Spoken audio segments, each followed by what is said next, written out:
Yeah, hey, this is Eric at Repair Resources. I'm getting back to this ISX 15 in a 2010 Peterbilt that we rebuilt. We found that it had a bad exhaust valve, and there's actually a lot of information through our machine shop.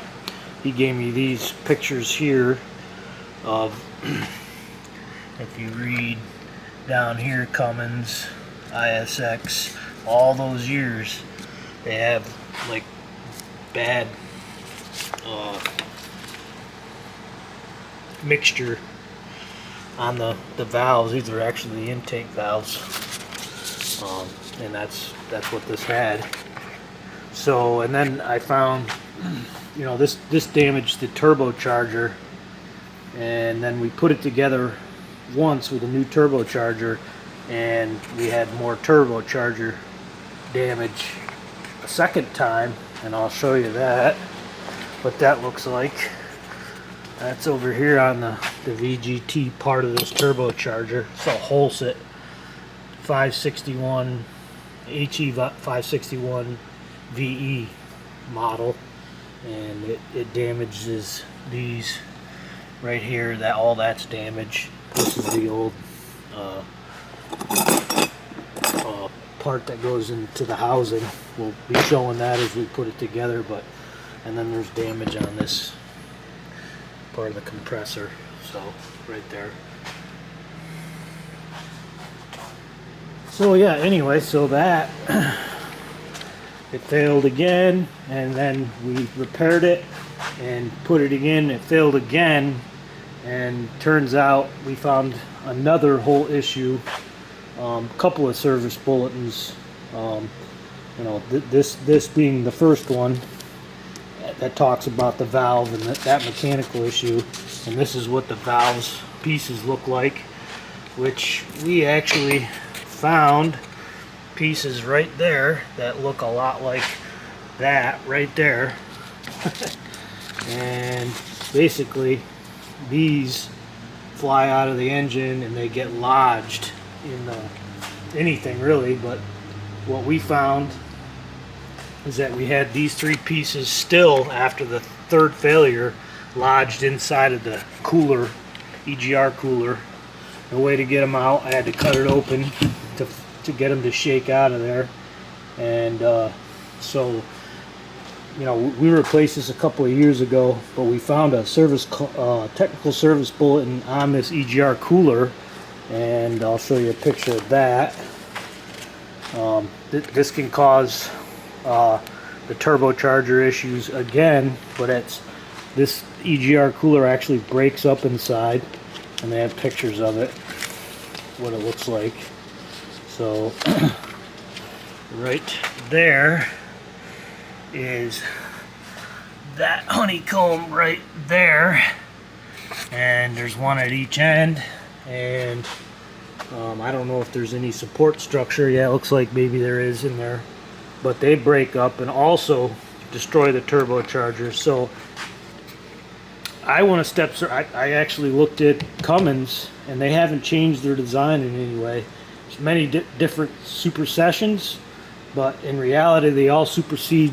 They're all the same part number. I looked into it.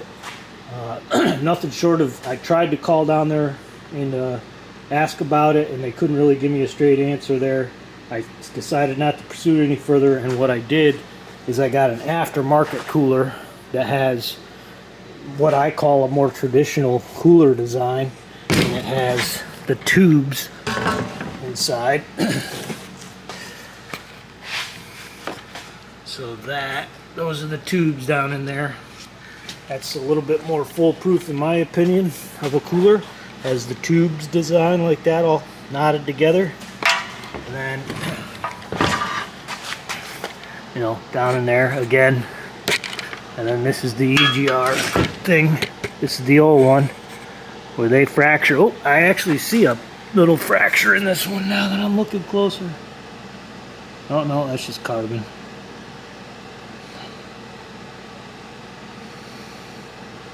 But anyway, so yeah, look at it. It's eating out the fins on this end. I can see that.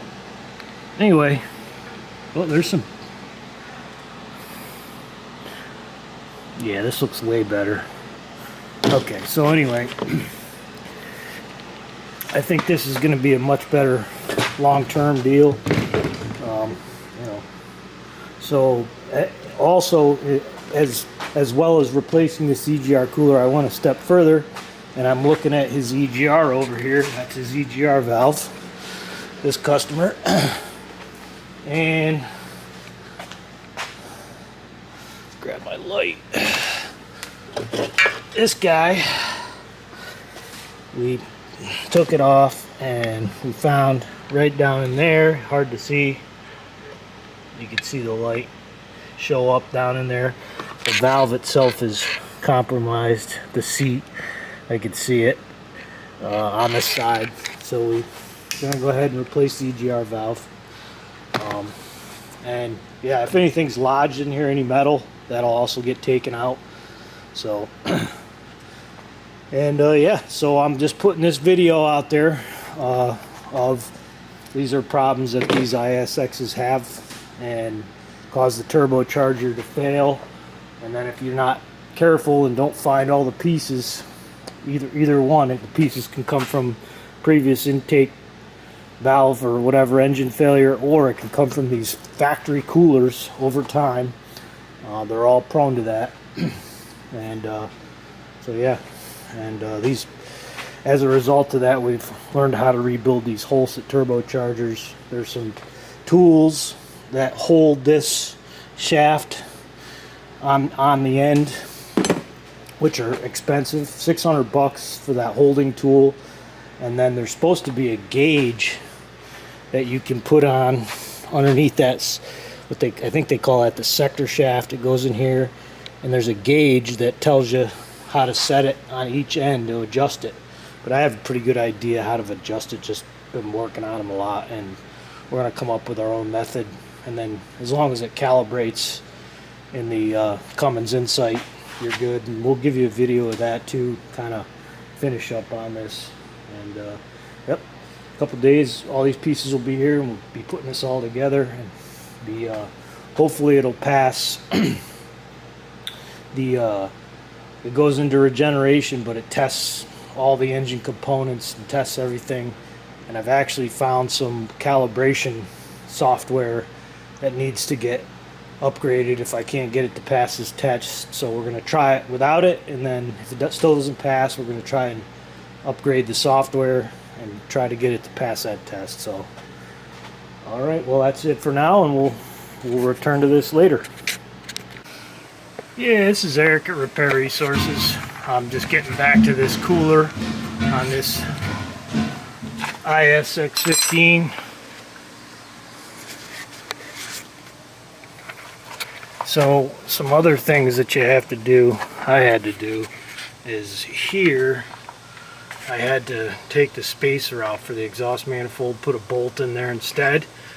So that's one thing that this cooler, aftermarket cooler, needs to have done.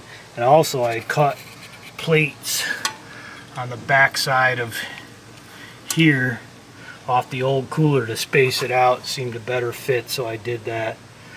But otherwise this thing fits pretty well. The alignment on this part up here is much better than the factory one.